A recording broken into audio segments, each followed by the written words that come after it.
You're listening to Cattywampus.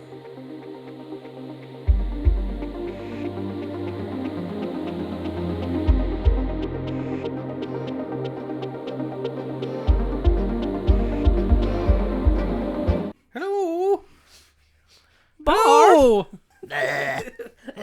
Billy. Hey everybody, it's Christmas time, so we watched Black Christmas, not the 2019 one, not the 2006 one, the 1974 original The good Black one. Christmas. Yeah. I haven't seen the 2019 one yet, but yeah, I'm gonna bet the good one. Yeah, I saw the trailer for 2019, so Yeah. I basically saw the movie, right? I would assume so. Instead of it being, sorority girls being hounded and chased by a maniac, it's sorority girls being hounded and chased by multiple maniacs, but they fight back. They're frat Well, boys. it's a frat, right? It's They like throw a- natties. I guess. I think it's a frat. I mean, that feels The more trailer- relevant to today. Yeah, to today's society, sure. Yeah. The trailer makes it so the trailer shows you, as far as I can tell, everything. Because it looks like it's literally sororities find out that the frat is a cult and they like to kill sorority girls.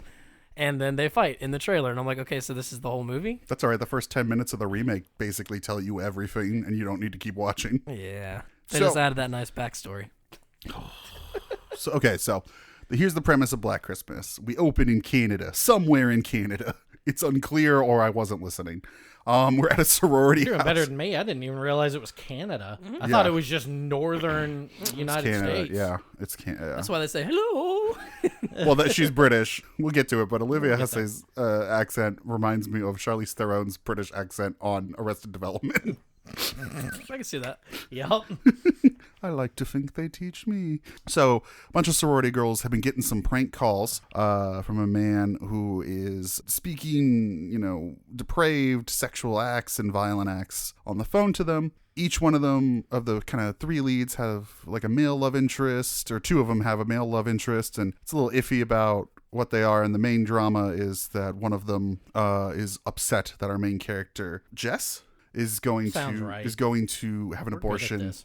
Yeah, he's going to have an abortion, which the boyfriend does not like. He wants to keep the baby and get married, and Jess does not want to. Meanwhile, there is a killer stalking them at their sorority house who basically moves into the sorority house after killing the first one. Yeah. And no one checks the attic for Yeah, a good no one- 100 minutes. No one checks most of that house. Yeah, nobody does. I like this movie. I thoroughly enjoyed it, but it suffered from the same problem that many horror movies do, in that every cop in the entire area is the dumbest human being on Earth. Yeah, They that, just don't like their jobs. Yeah. They're like, oh, you're crazy. It's fine. I Everything's mean, fine. I will say the cop. Well, I will say this. The detective does believe them. Yeah. And he does take measures. They're just not useful. He traces the call. He puts an armed unit outside. It's not his fault the killer murdered the dude outside. And they had two lines in the house. I mean, the cop is told that. and but- that nobody checked the attic. And that nobody at yeah, no that is point- inexplicable. That no one And- checks the attic. And the other, the one room that the first girl is in. They never find that body. Now, That's the attic. Yeah, that's the I attic. thought for some reason she She's was the one no, under the no, the tar- plastic yeah. wrap. yeah. She's taken up to the Yeah, attic. she is Okay. the first By victim. When this Billy. guy gets into the house, he kills her and then Yeah. takes her up to the attic and puts her in a rocking chair, puts Okay. a plastic bag over her face, and then just lives with her for the duration of the film. Yeah. Yeah. So something I did last year that I think helped make this movie make more sense. Murdered a woman and lived then in the left her attic in for the a good attic. summer. I lived in an attic That's with a dead woman. the segue that I thought this was getting to. No, so my mom worked at a sorority house in Indiana at Purdue, and I don't like where this is going. they were so the sorority was gone for holiday or whatever. So you moved So into the attic. so I moved into the attic. Brian, are you Billy? But no, what I'm getting at is He's just looking for Agnes. I got to tour this gigantic sorority house, and it is a fucking labyrinth.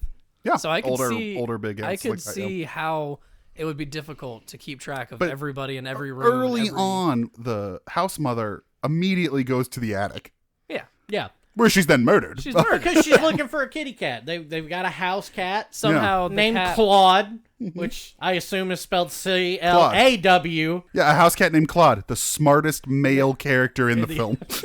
Claude. So cat goes missing, and the house mother's hearing things coming from in the walls and in the attic and stuff, and she just assumes it's the cat and goes looking for the cat. She's also like blackout drunk. Oh though. no! On Sherry, She's like hiding a bottle of cooking sherry. She is what you would call a dysfunctional Not a alcoholic. bottle. She's hiding a bottle in every room. Yeah, and they're all in There's one in the toilet. Like, No, there's one in the toilet. There's one in the book. There's probably one under her pillow. So she's at a sorority house. But it's just always drink. the same. It's always the same alcohol. It's always sherry. It's So it's weird. Well, she's had a big dessert, and So I know at my mom's sorority house, She it's hid dry. sherry everywhere. There's no alcohol allowed there, so I don't know how. well, yeah, there's no alcohol law. No, that's typical on colleges. But which might be why the house mothers, Yeah. Well, I hiding- don't know. That doesn't make a lot of sense considering that Margot Kidder's character during that dinner scene is literally holding what looks like scotch. Yeah, they're the all house, the drunk. housewife is drunk. The dad is like, "What happened to my kid?" And Margot Kidder, who's gonna stop her? Oh, jeez. Anyway, so one of the things about this movie that I think one of the more noteworthy things is it's an early entry into the slasher genre, but you never know who the killer is in the sense that the movie tries to misdirect you into who the killer might be. Like the killer is one of these people, and then it turns out it's not any of these people. So you're kind of left at the end being like, oh, it's not anyone.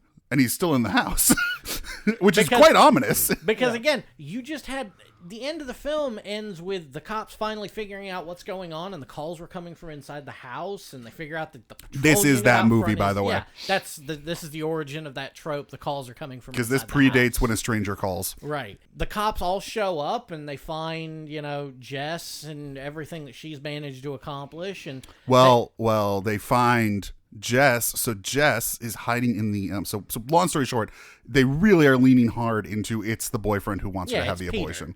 Her boyfriend, Peter. Yeah, it's Dave from 2001.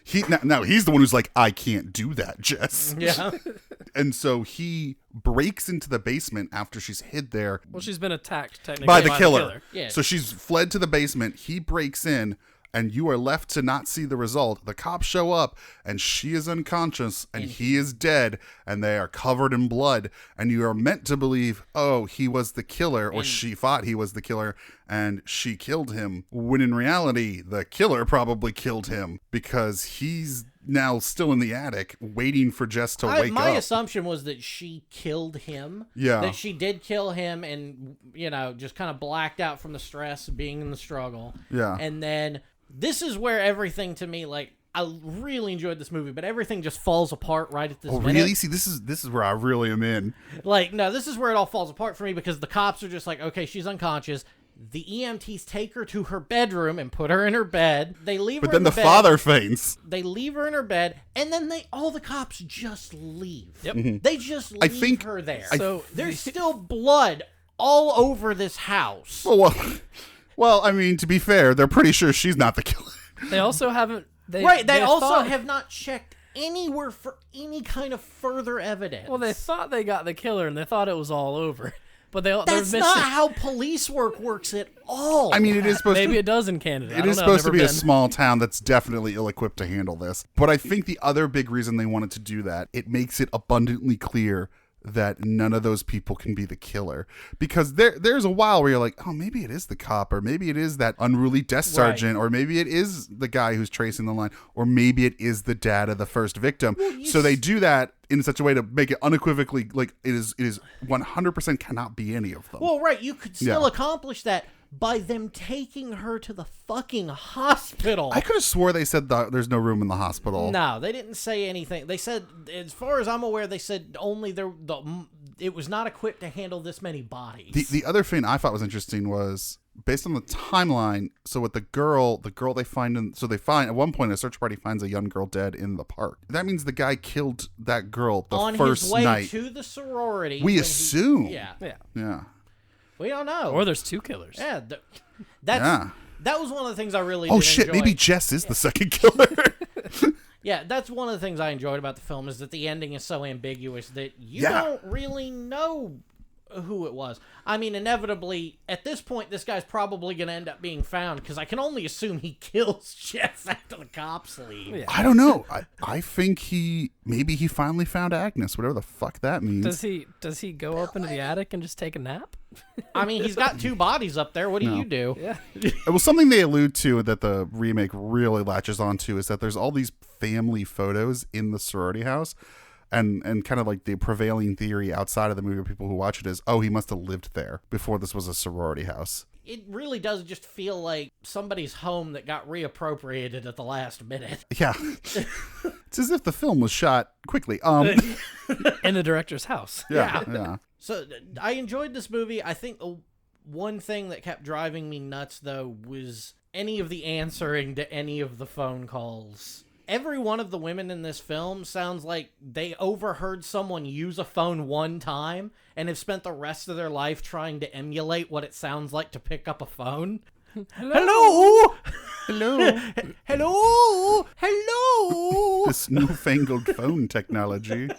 I do feel like it was a little bit the way Scream treats cell phones. This movie kind of treats the phone.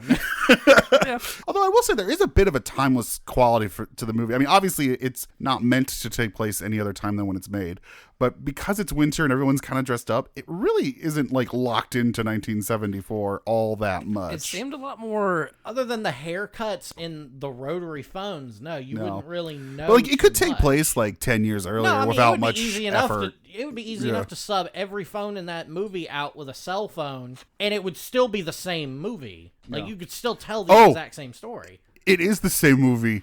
We'll get to it.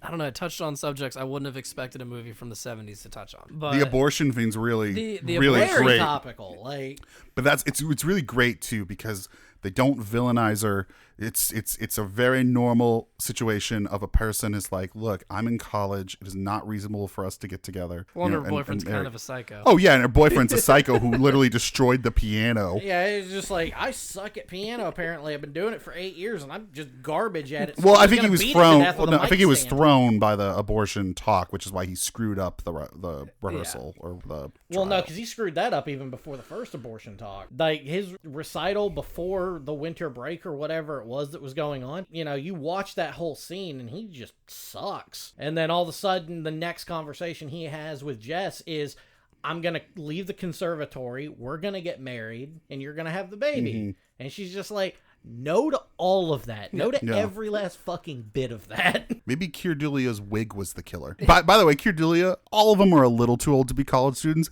Kirdulia is way too old to be a college. This is 6 years after 2001: A Space Odyssey, and he was not looking particularly young in that film. And he has a wig that was my favorite character in the film. It's this lawn-haired hippie wig that does not match Kirdulia at all. It looks like it's gonna fall off when he smashes his piano. Yeah. Pretty sure it's commanding him to kill. Sorry, Brian, I cut you off because I really need to talk about Kirdulia's wig. Thought it was really important. It was. It seemed important at the time.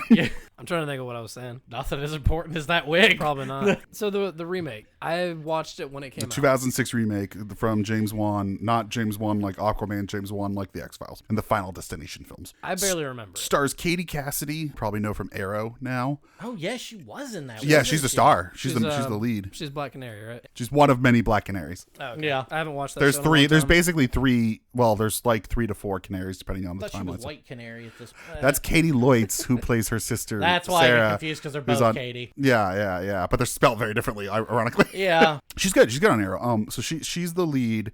Lacey Chabert, Mary Elizabeth Winstead, a few other actresses of note. Actually, one of the girls from the first Black Christmas is now the house mother. Basically, it's ostensibly the same premise, but the movie is like from the killer's perspective in the sense that the movie starts with a Santa who gets lost on his way to the child ward and ends up in Arkham. And All right. he ends up in Arkham Asylum, and a bunch of guards are like, see who's in that cell? And he's like, oh, is that Billy? Well, they give him a last name, it doesn't matter. The man who ate his family on Christmas Eve 30 years ago, or when I was a kid, except Billy is like my age. The actor. He escapes.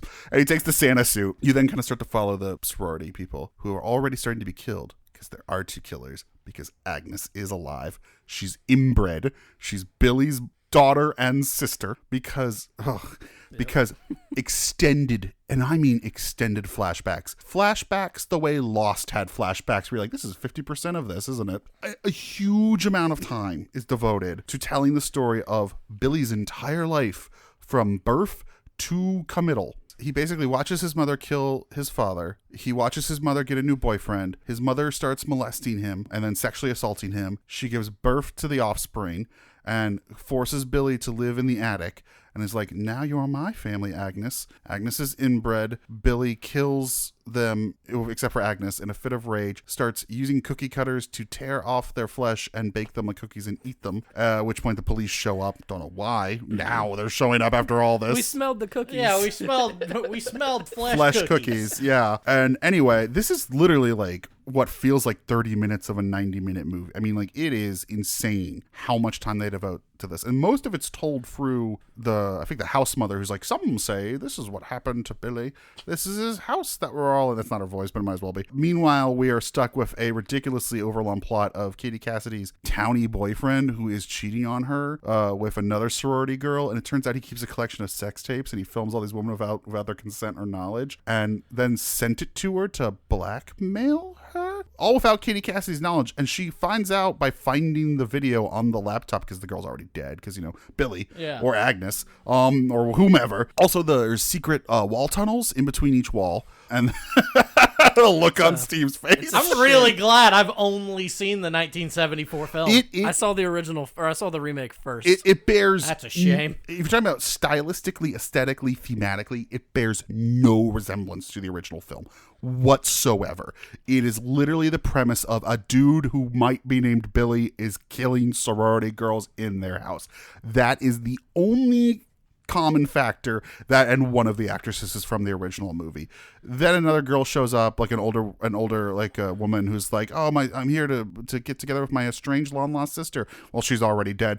And then and the other problem too, in the original, no one knows that Billy's in the house, so there's a credible reason to stay in the house and keep all the action inside the house.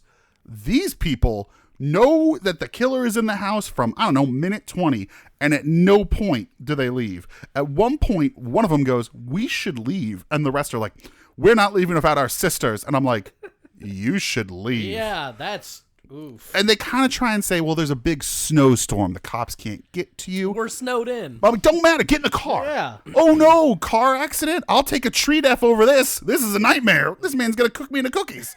Like... Tough cookies. Yeah. I'll take my chances outside, Katie Cassidy. Get in the car. Long story short, they burn the house down. Katie Cassidy ends up in the hospital. These killers are definitely 2000s super killers who die 6 times, come back, try to kill her in the hospital. I believe she ends up impaling Billy on a Christmas tree in the hospital and then starts cackling and it goes to credits. Quality movie. It's also a very ugly film, and by that I mean, like, it's very cruel to its characters, and the characters are very cruel to each other. No one is particularly likable. Like, I like the characters in the original Black Christmas. Yeah. Like, I feel sympathy for them. I feel like, especially the main character, she has a really human, understandable dilemma and want. Even Margot Kidder, like, she's a college kid who's drinking a lot. Her friend is missing, presumed dead, and she's overindulging. That creates a very sympathetic scene. The dad is, not sure where his dad, like, there's a lot of sympathy for all of the people in the original Black Christmas, except maybe the house mother. She's like comic relief. I mean, I sympathize with her in the respect that she's stuck in, in a Like, situation she doesn't want to like be Sherry. in. Yeah. I too hide liquor in books and toilets. Only Sherry, though. Yeah, well, duh. Or you're more of a dry I'm not port a man. monster. You're more of a Yeah, I dry only drink Porto. vermouth. Cognac. Keep bottles of Cointreau everywhere. I'm a cognac gentleman. I could not relate to this film. Brian, you're on your phone, presumably, to find great information about Black Christmas. I was looking at the new one just to see why. Critics are kind of divided on it, which actually makes me more interested to see it. Like a lot of critics like it. Okay. And, I will say the new one, if it is about like a fraternity trying to murder a sorority, there's definitely a lot of thematic ground to cover with that kind of premise. It's got Imogen Poots in it, and I haven't seen her in anything since The Dark Knight Rises? Yeah. I forgot she was. What did she do that? No, Nothing. I'm sorry. I'm confusing her with Juno Temple. Oh. Juno Temple was in The Dark Knight Rises. Who his... Welcome to Juno Temple Cast, where we talk about famed actress and Juno Temple. an indie darling, Juno Temple. Is she an indie darling? Yeah, she's in a lot of independent films that have some acclaim. I trail off. Yeah.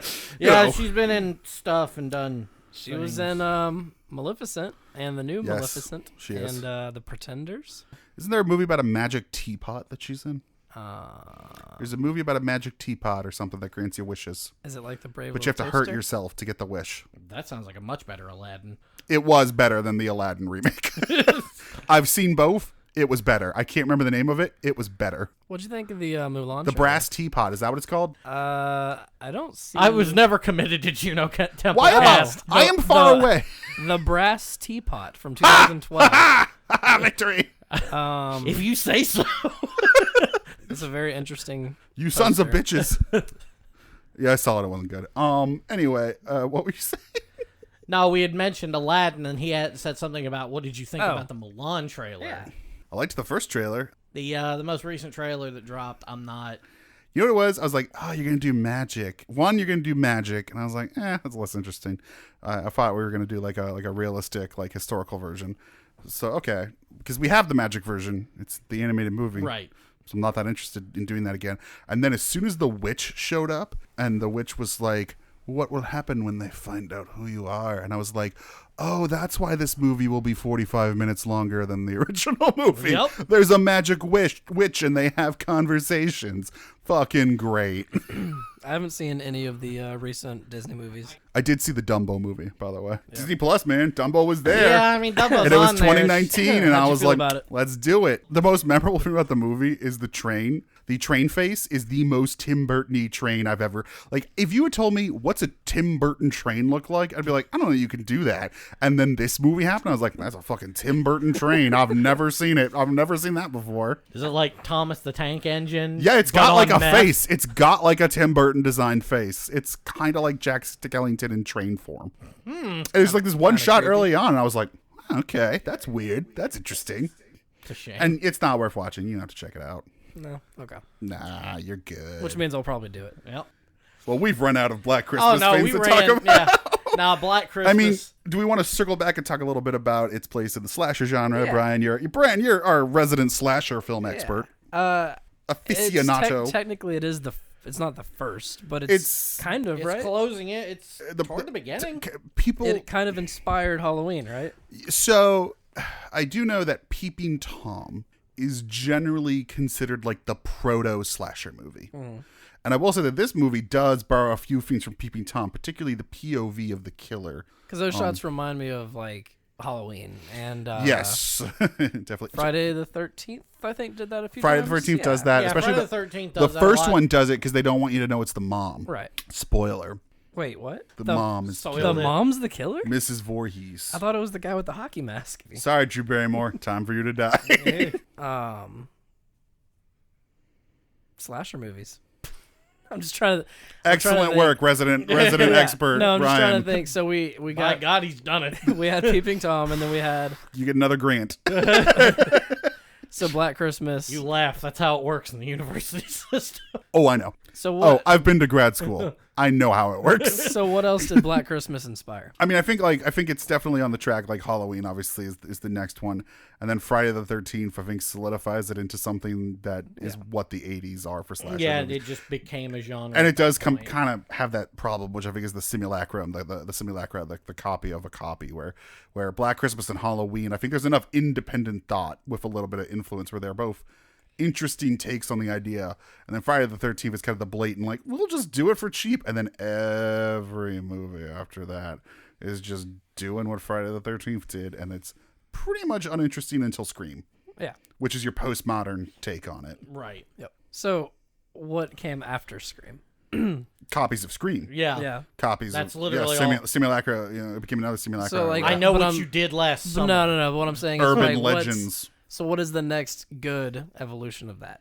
If I don't think there is one. I There think is. the slasher movie is I- I don't think it's scary anymore. I don't think the lone killer in suburbia is a scary idea. Like, actually, I think that's why the new Black Christmas remake sounds as interesting as it is, because what they're saying is like an institutionalized fraternity is systematically abusing women. I And think they're like, that's that what- sounds pretty terrifying and relevant to my life today. I think that's what horror has become. Like, we don't have slasher movies anymore. We have societal breakdown. That's why the zombie movie became so popular. Right. Post 9/11. This is what happens when society breaks down Yeah. at its most basic level. You know, that's why films like The Purge have done as well as they have, is because it shows, instead of showing the psychopathic tendencies of a single individual, it shows what happens when you give people no rules and tell them to live on their own nature.